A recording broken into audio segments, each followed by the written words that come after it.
বুবু কই গেল? মা,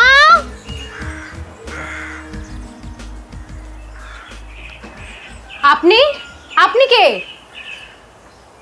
জি আমি মারুফ। আপনি মারুফ না ফারুক সেটা আমার জানা দরকার নেই। আপনি আমার ঘরে কি করছেন? What are you doing? Speak. জি মানে মানে কি? জুথি, আমি সবকিছু বুঝিয়ে বলছি, তুই আমার সাথে ভেতরে চল। কি অদ্ভুত, কি বুঝবো? কোন একটা লোককে? আমি বলছি না, বুঝিয়ে বলছি। আম্মা সরি। হ্যাঁ, কোন মারুফ না ফারুককে আমার ঘরের মধ্যে নিয়ে এসে দাঁড়া কাছে দূর, ভালো লাগে না। মা কেমন আছো? এই তো ভালো আছি, তুই চলে আসছিস। আমি এতক্ষণ ধরে তোর জন্য অপেক্ষা করছি। কেমন আছো মা? ভালো আছি, তুই ভালো? খুব ভালো আছে, কিন্তু আমার রুমে ওইটাকে তুমি জানো আমার এগুলো পছন্দ না। উফ, আমি তোকে বললাম না বুঝিয়ে বলবো, তুই রুমে গিয়ে ফ্রেশ হ। আমি তোকে সব বুঝিয়ে বলছি। তখন থেকে খালি বুঝিয়ে বলবো বলছি না বলবো। জানা ফ্রেশ হ। আসছি মা। মা খুব খিদে লেগেছে। হ্যালো। জি ভাই ভালো না, কোনো অসুবিধা হচ্ছে না, ওনারা ভালো মানুষ। আমি স্কোপ তৈরি করতে পারি না এখনো, কিন্তু খোঁজ খবর নিচ্ছি। আপনার ওই দিকটাই কি খবর? ও তাহলে তো আমার বেশি দিন থাকা ঠিক হবে না।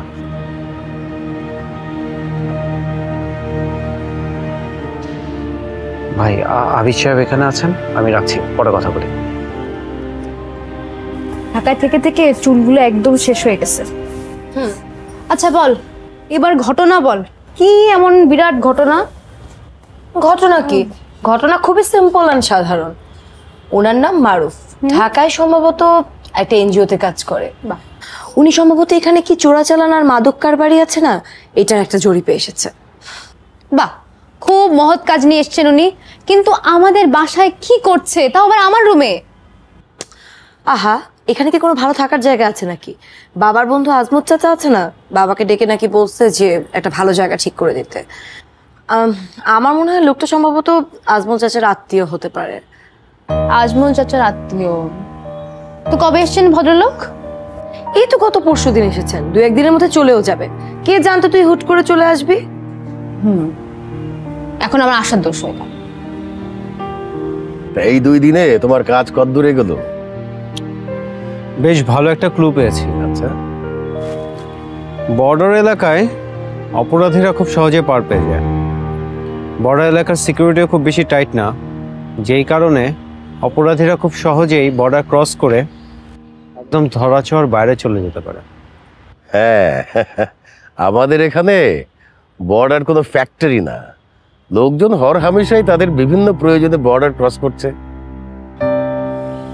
আর এই কারণেই শহরের অপরাধীরা একটু বেকায়দায় পড়লেই এই সকল বর্ডার এলাকায় চলে আসে। একদম ঠিক বলেছো। আঙ্কেল, আপনার সাথে আমার একটা কথা ছিল। বলো। আমি আসলে চলে যেতে চাচ্ছি। কেন, তোমার কাজ শেষ? না, কাজ শেষ না। তাহলে? আমি তো আপনার ছোট মেয়ের রুমে থাকি। আপনার ছোট মেয়ে মনে হয় ঢাকা থেকে ফিরে এসেছে, তাই উনি আমাকে ওনার রুমে দেখে। কি বলছো? বিথি এসেছে নাকি? বিথি, বিথি কই রে মা? জানো, আমার এই মেয়েটাকে নিয়ে আমার খুব গর্ব হয়। জীবনে কোনোদিন সেকেন্ড হয়নি, ফার্স্ট হওয়া ছাড়া। এবার এই যে ইকোনমিক্সে অনার্স ফাইনাল দিল, আমি শিওর ও ফার্স্ট ক্লাস ফার্স্ট পাবে। তারপরে ওকে বিদেশে পাঠিয়ে দেব। আপনার মেয়েকে নিয়ে আপনার অনেক স্বপ্ন, তাই না? কেন হবে না বলো? আমাদের বংশে কেউ কোনোদিন ফার্স্ট ক্লাস ফার্স্ট হয়নি। শুধু বংশে বলছি কেন, আমাদের এলাকা সহ আশেপাশের 5-6 এলাকার ভেতরেই ওই হবে প্রথম স্টুডেন্ট যে ফার্স্ট ক্লাস ফার্স্ট। কিরে মা, এদিকে এদিকে এদিকে। কেমন আছো তুমি? আমি ভালো আছি, তুই কেমন আছিস মা? আচ্ছা শোন, ও হচ্ছে মারুফ, উনি। হ্যাঁ আমি জানি, বুবু আমাকে সব বলেছে।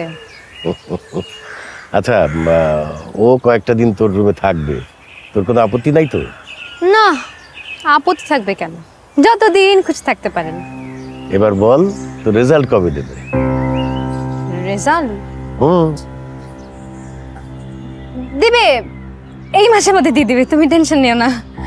ফার্স্ট ক্লাস ফার্স্ট থাকবে তো? আমি কিন্তু তোর রেজাল্টের কথা সবাইকে বলে বেড়াচ্ছি। যেদিন তোর রেজাল্ট দেবে সেদিন সারা শহরে মিষ্টি বিলাবো, খুব আনন্দ হবে, খুব মজা হবে।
বাবা আমাকে নিয়ে যে স্বপ্ন দেখছে সেটা তো কখনোই পূরণ হবার নয়।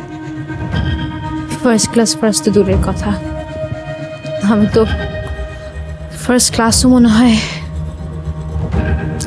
মাঝখানের একটা পরীক্ষা যে কেন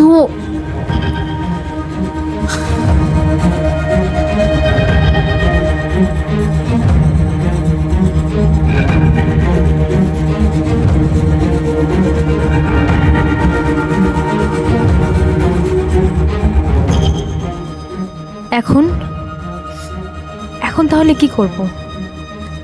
বুবুকে বলে দেব? তাতেই বা কি লাভ?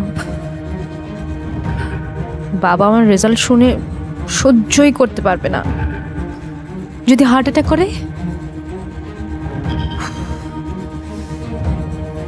কি করা যায়? তার চেয়ে বরং আমি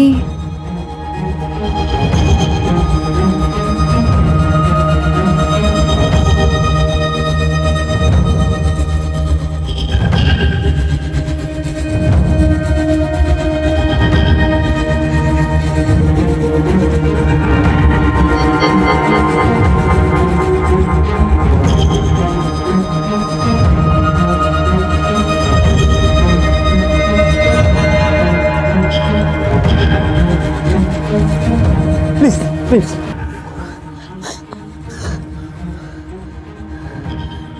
একদম চিৎকার করবেন না, লোকজন কিন্তু জেগে গেলে সমস্যা হতে পারে। আপনি আমার কাছে কেন বাধা দিলেন? এটা কাজ। প্রথমত যেটাকে আপনি কাজ বলছেন এটা কাজ না, এটা একটা অকাজ। দ্বিতীয়ত যে জীবন আপনি তৈরি করতে পারেন না সে জীবন ধ্বংস করার কোনো অধিকার আপনার নাই। আপনি এত রাতে এখানে কি করছেন? হয়তোবা আপনাকে আত্মহত্যার হাত থেকে বাঁচানোর জন্য, না হলে আপনাদের বাসার নেটওয়ার্ক কেন ঠিক থাকবে না, অথবা বলতে পারেন এটা একটা কোইন্সিডেন্স। একজন মানুষ তার জীবন বাঁচানোর জন্য কত কিছু করছে, আর সেখানে আরেকজন তার নিজের জীবনটাকে এভাবে নষ্ট করে দিতে যাচ্ছে। মানে আপনার বুঝতে হবে না। এখন বলেন মরতে চাচ্ছেন কেন? শুনুন, আপনাদের মতো উঠতি বয়সী মেয়েরা সাধারণত প্রেম ঘটিত কারণে আত্মহত্যা করতে চায়, আর যারা এই কাজটা করতে চায় তাদেরকে আমি বলবো আপনারা ভালোবাসার অর্থই বোঝেন। দেখুন, ভালোবাসার মতো কোনো সস্তা সেন্টিমেন্টের জায়গা আমার মনের মধ্যে নেই। তাহলে বলেন কেন আত্মহত্যা করতে চাচ্ছেন? কি হলো বলেন? বলার মতো সাহসটাও নেই?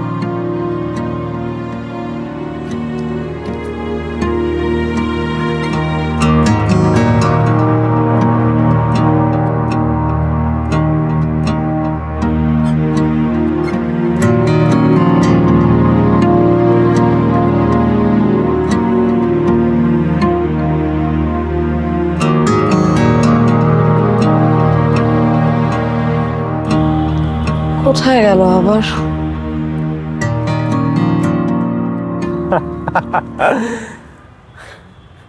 আপনি হাসছেন? হাসবো না কেন বলেন? আপনার বাবা বলেছিলেন আপনি অনেক ব্রিলিয়ান্ট, অনেক ইন্টেলিজেন্ট একটা মেয়ে, কিন্তু সত্যি বলতে কি জানেন, আপনার মতন বোকা একটা মেয়ে আমি আমার এই জীবনে দেখিনি। মানে পরীক্ষায় ফার্স্ট ক্লাস পাবেন না বলে আপনি আত্মহত্যা করতে চাচ্ছেন? কোথায় একটা পরীক্ষার, কোথায় একটা জীবন।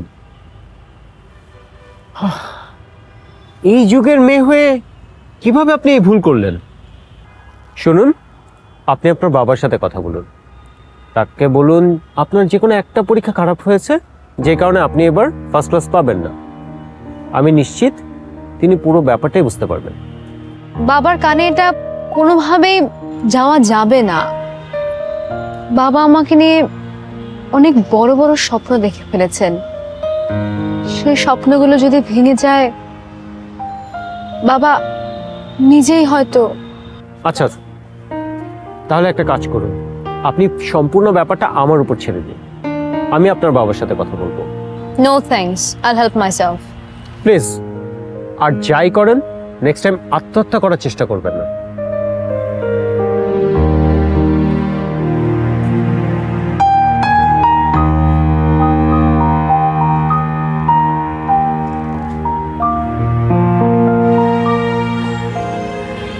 মা, জি বাবা। দেখ তো নাস্তার কত কি করলো। জি বাবা, দেখছি।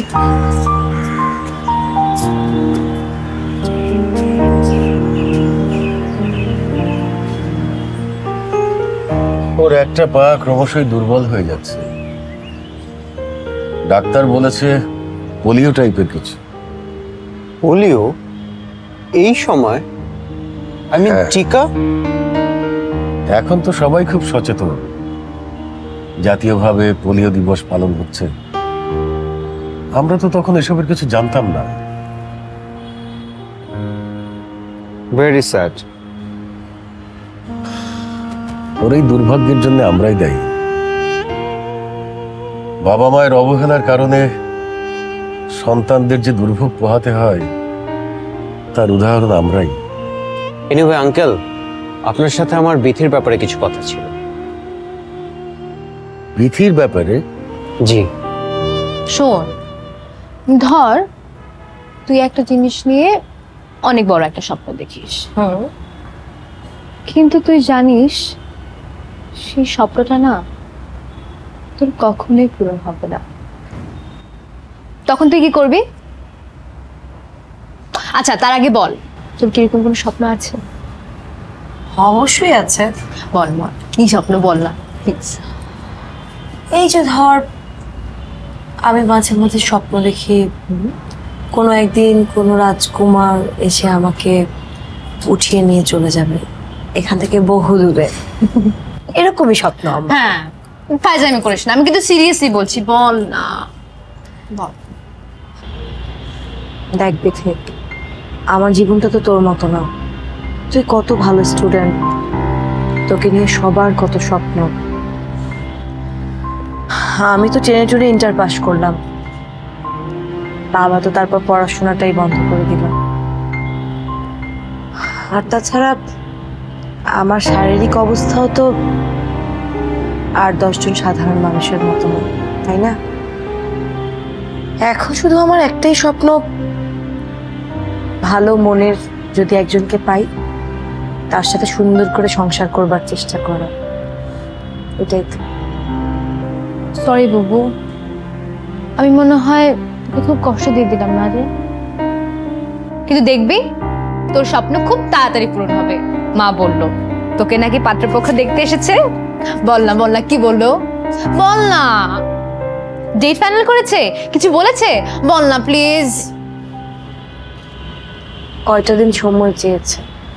আরে টেনশন করিস না, দেখবি ওরা ঠিক রাজি হয়ে যাবে। তুই যে সুন্দর। হ্যাঁ, আমি বললি সমস্যা। বিথি, হ্যাঁ? তোদের বাবা ডাকছে, তাড়াতাড়ি আয়। আচ্ছা মা, তাড়াতাড়ি রেডি হয়ে যা, বলছি বাবা ডাকছে কখন থেকে বলছি।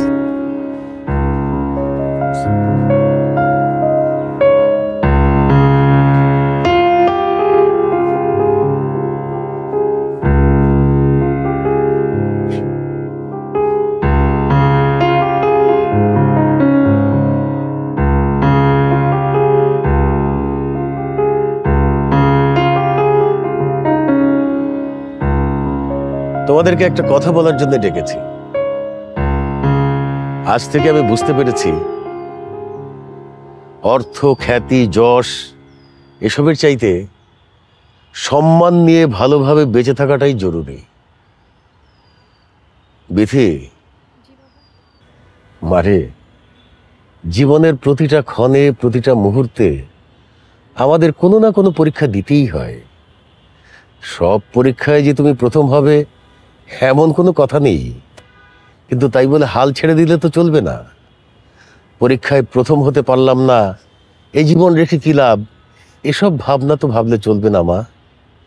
হেরে না গিয়ে নতুন করে আবার সব কিছু শুরু করতে হবে। একটা কথা মনে রাখবে, জীবনের কোনো কিছুই জীবনের চেয়ে বড় নয়।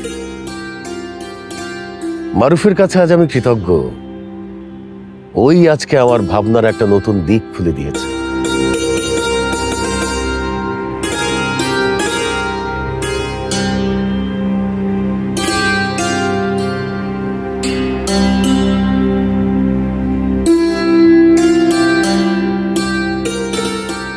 তারপর আমাকে কেন খোঁজ করছিল?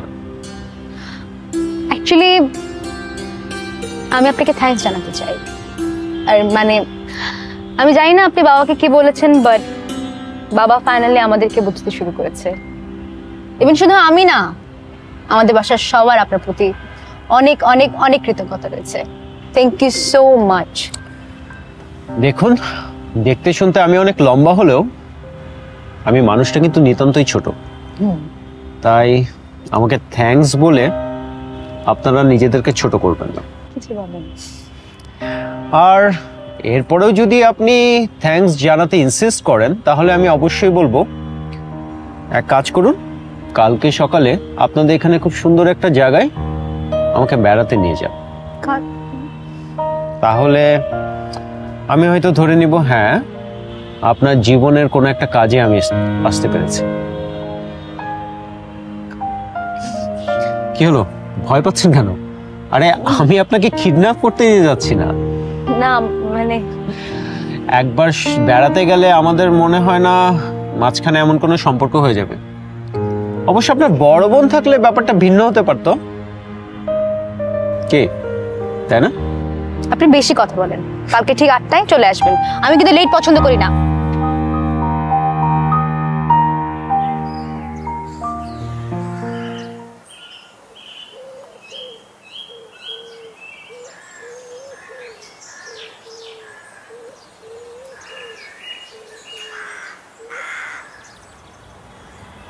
বাহ, এত সুন্দর একটা জায়গায় আমাকে নিয়ে আসার জন্য আপনাকে অসংখ্য ধন্যবাদ।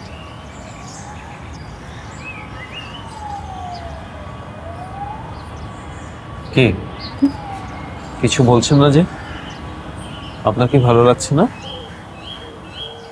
না আসলে আপনাকে একটা কথা জিজ্ঞেস করি, যদি কিছু না মনে করেন। প্লিজ। আপনি যে কালকে রাতে আমাকে যে কথাটা বলেছিলেন, সেটা কি মন থেকে বলেছিলেন নাকি জাস্ট ফর ফান? এই কথা এখন কেন জিজ্ঞেস করছেন? যদি বলি এমনি। না, আমার অবশ্য এরকম মনে হচ্ছে না। আর কথাটা যদি আপনি এমনি জিজ্ঞেস করে থাকেন তাহলে আমি বলবো হ্যাঁ, আমি হয়তোবা ফান করে বলেছি। আর যদি কথার পেছনে কোনো উদ্দেশ্য থাকে তাহলে আমি বলবো হ্যাঁ, আমি সিরিয়াসলি বলেছি।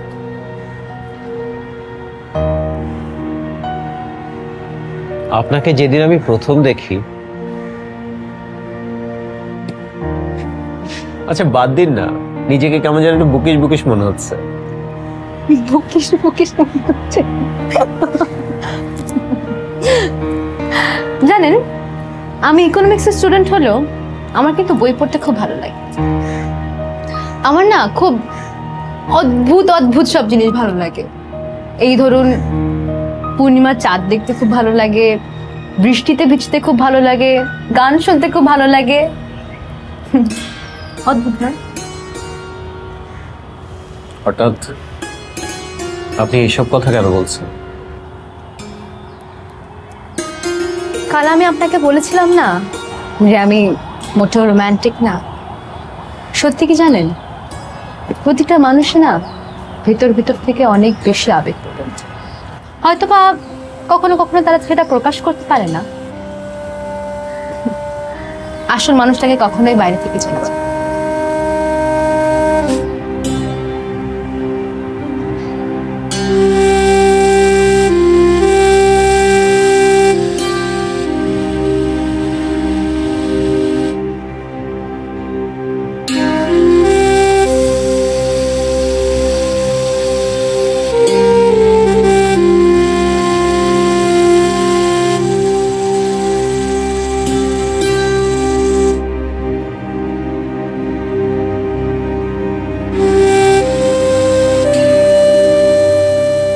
আমি তো আপনাদের প্রায় সব কথাই মেনে নিয়েছি, আমার এই সামান্য কথাটা কেন আপনারা মানতে পারছেন না? আপনার কাছে সামান্য হলেও আসলে বিষয়টা কিন্তু বিরাট ব্যাপার। আমরা সবকিছু জেনে শুনে আপনার মেয়েকে আমাদের ঘরে নিতে পারিনি। আচ্ছা, তাহলে তো আর কষ্ট করে আপনাদের আসার দরকার ছিল না। আরে মা যে জায়গায় তো ওইখানে, ওনারা সম্বন্ধটা বাতিল করতে রাজি না। মানে মানে হইলো ওই ব্যাপারটা ছাড়া আপনাদের সবকিছু ওনাদের খুব পছন্দ হয়েছে। বুঝলাম না। এই জন্য ওনারা আপনাদের সাথে আত্মীয়রা টিকায় রাখার জন্য একটা চেষ্টা করতে চাইতেছেন আর কি। বুঝি নাই তো। না বুঝার তো কিছু নাই, ব্যাপারটা তো পরিষ্কার। আমরা আপনাদের সাথে আত্মীয়তা করতে চাই, তবে আপনার বড় মেয়েকে বাদে ছোট মেয়ে অসম্ভব। আমার বড় মেয়ের বিয়ের আগে আমার ছোট মেয়েকে আমি বিয়ে দেব না। রহমান সাহেব, আপনি ব্যাপারটা বুঝতে পারতেছেন না। এত ভালো একটা প্রস্তাব ফিরে যাওয়াটা ঠিক হবে না। তাছাড়া শুধু শুধু বড় মেয়ে চিন্তা করে ছোট মেয়েটাকে অচল করে দেওয়া উচিত হবে? চুপ করুন। আপনার পরামর্শ আমার না হলেও চলবে। আমার বড় মেয়ের বিয়ের আগে আমি আমার ছোট মেয়েকে বিয়ে দেব না, কথাটা পরিষ্কার করে শুনে নেন। তাহলে ধরে লন আপনার দুইটা মায়া এই আইবুড়া ঘরে পড়ে রয়েছে। তাতে কি আপনার কোনো অসুবিধা আছে? না, আমার আর কি অসুবিধা? অসুবিধা তো ওনাদের। তাহলে ওনাদের অসুবিধা নিয়ে আপনার এত মাথা ব্যথা কেন? মাথা ব্যথা তার খামাকা খামাকা হয়নি। উনি তো একটা বাটপার, আমাদের সঙ্গে বাটপারি করার চেষ্টা করেছে। পলিটিক্স বুঝেন? পলিটিক্স পলিটিক্স করে ওনার খোড়া মেয়েটাকে আমাদের গায়ে গজিয়ে দিতে যাচ্ছে। একদম চুপ করুন। খোড়া মানে? না মানে ওই পাত্রীর পায়ে একটু ডিস্টার্ব আছে, ওইটার আমার সব আমার আগে জানাই নাই। ব্যাপারটা একটু গোপন রাখার চেষ্টা করছে। হ্যাঁ, আশেপাশের লোকজনকে যদি জিজ্ঞেস না করতাম তাহলে তো ওই খোড়া মেয়েটাকেই আমাদের ঘাড়ে গুজিয়ে দিতে। আচ্ছা, ওই মেয়ের পায়ে সামান্য একটু সমস্যা আছে, এই ব্যাপারটাকে এত বড় করে দেখছেন কেন? এই সমস্যা বাদ দিয়ে আর কি কোনো অসুবিধা আছে? না, ওইটা ছাড়া মাশাআল্লাহ আর কোনো অসুবিধা নাই। তাহলে এই সামান্য ব্যাপারটা আপনারা মেনে নিতে পারছেন না? জি না, মানতে পারতেছি না। আচ্ছা, আপনি যত চটাং চটাং কথা কইতেছেন, আপনার যদি বিয়ার প্রস্তাব দিয়ে হয় আপনি বিয়া করবেন? জানি তো করবেন না। নিজের বুঝ পাগলও বোঝে। ভাইজান, ওই মায়ারে জাইনে শুনে কেউ বিয়ে করবো না। কেউ রাজি হবে না মানে? ওনাদের যদি কোনো আপত্তি না থাকে ওই মেয়েকে বিয়ে করতে আমি রাজি আছি।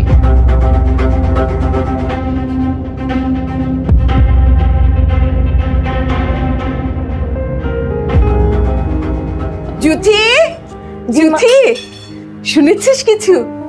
কি মা? আরে তোর বিয়ে ঠিক হয়েছে। তাই? হ্যাঁ, মা ওরা রাজি হয়েছে?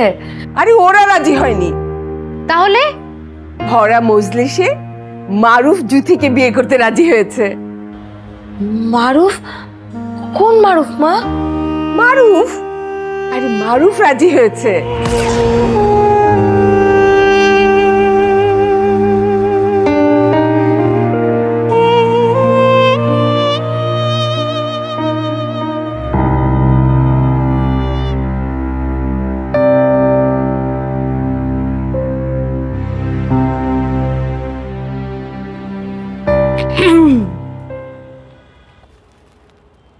আরে আপনি ঘুমোচ্ছেন? আসুন খেতে যাই, খাবার দেয়া হয়েছে। আমি আজ রাতে কিছুই খাবো না। ওমা, সে কি? না খেলে শরীর খারাপ করবে তো। 2-3 রাত না খেলে আমার কিছুই হয় না। মা যদি শুনে ভয়ঙ্কর রাগ করবে। আপনি জানতো, আমাকে একটু একা থাকতে দিন প্লিজ।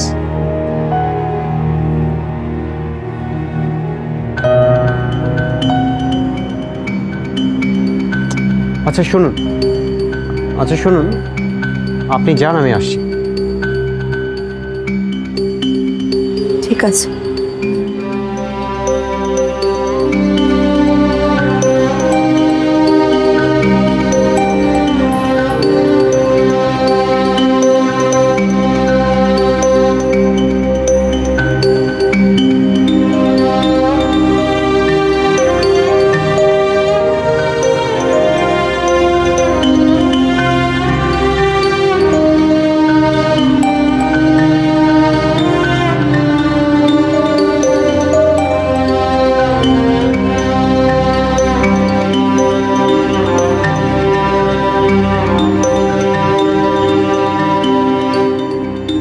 মিথি, বিশ্বাস করো, আমি আসলে প্রস্তাবটা দিতে চাইনি।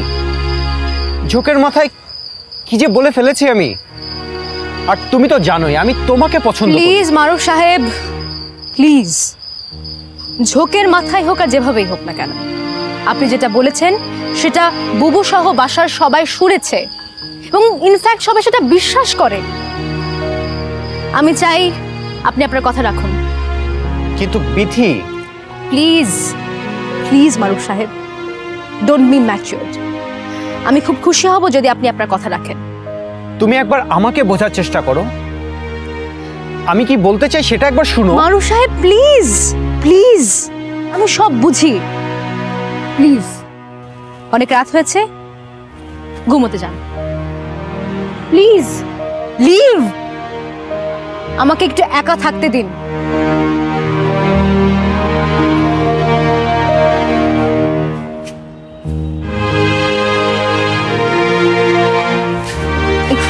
আপু তুই জেগে আছিস?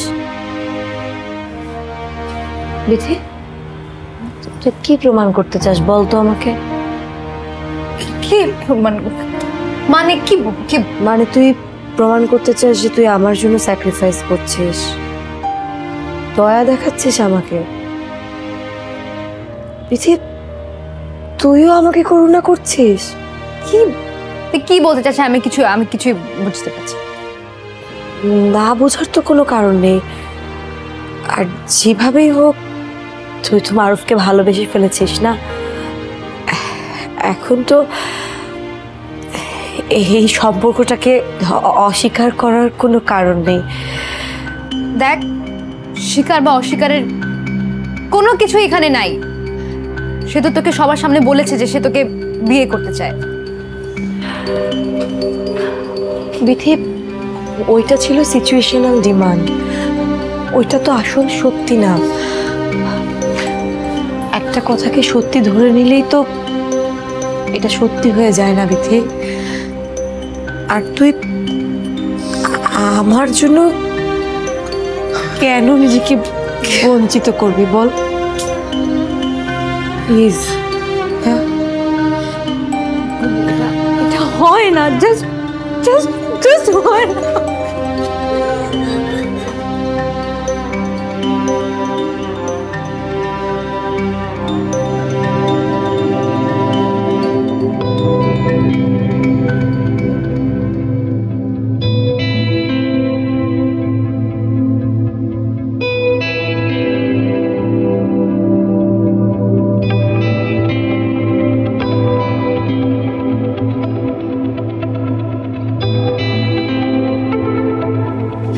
মিস্টার মারুফ,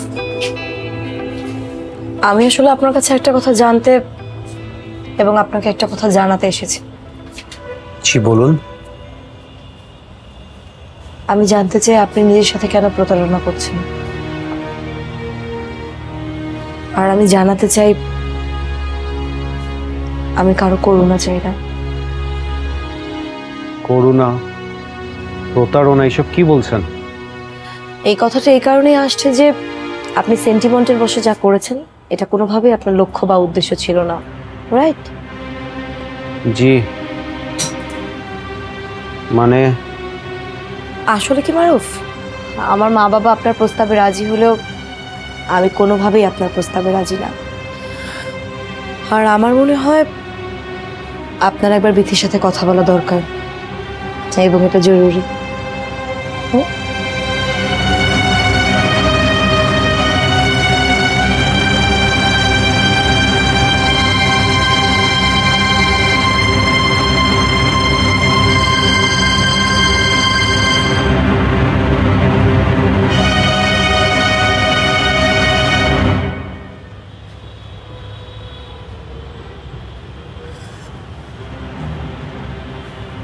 বিধি, আপনি আবার কেন এসেছেন?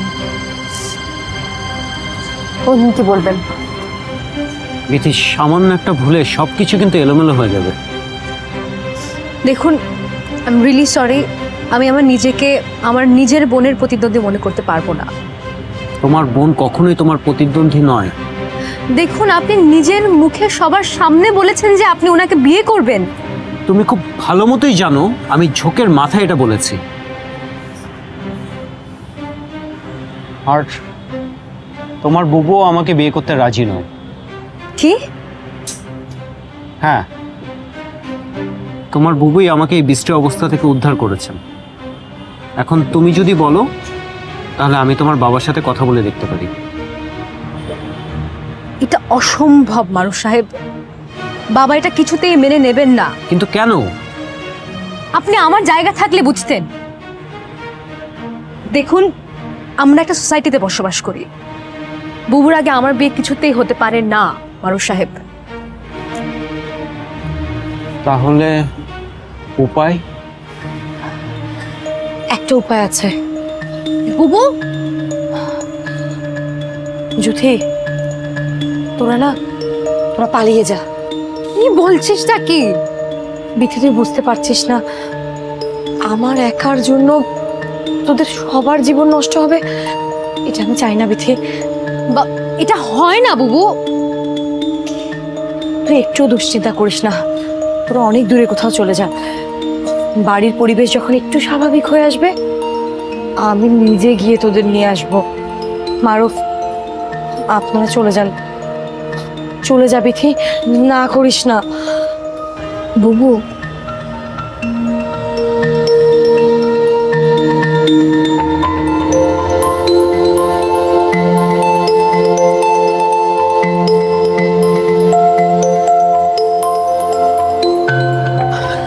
গোছানো হয়ে গেছে? তাড়াতাড়ি কর, কেউ চলে আসবে তো।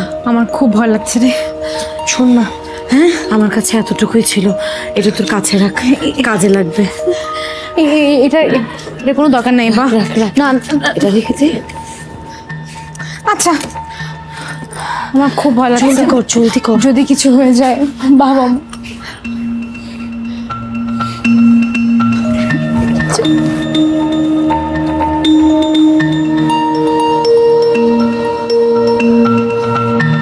চল,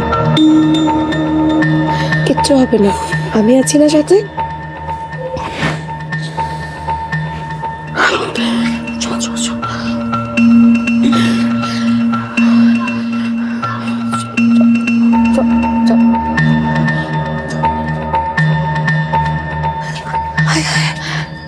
এই, কই গেল রে? কই ও? আসলে তো কই গেল? একটু একটু বাইরে দেখ না। আল্লাহ, একটু বাইরে দেখ না, একটু বাইরে দেখ না। যদি দাঁড়া, আমি দেখে আসতেছি। মারু, কি রে, কই গেল?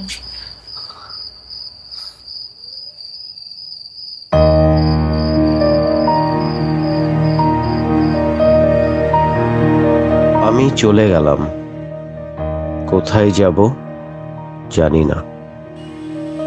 জীবন বড়ই বিচিত্র, বহুবার শুনেছি, এখন আমিও বলছি জীবন বিচিত্র।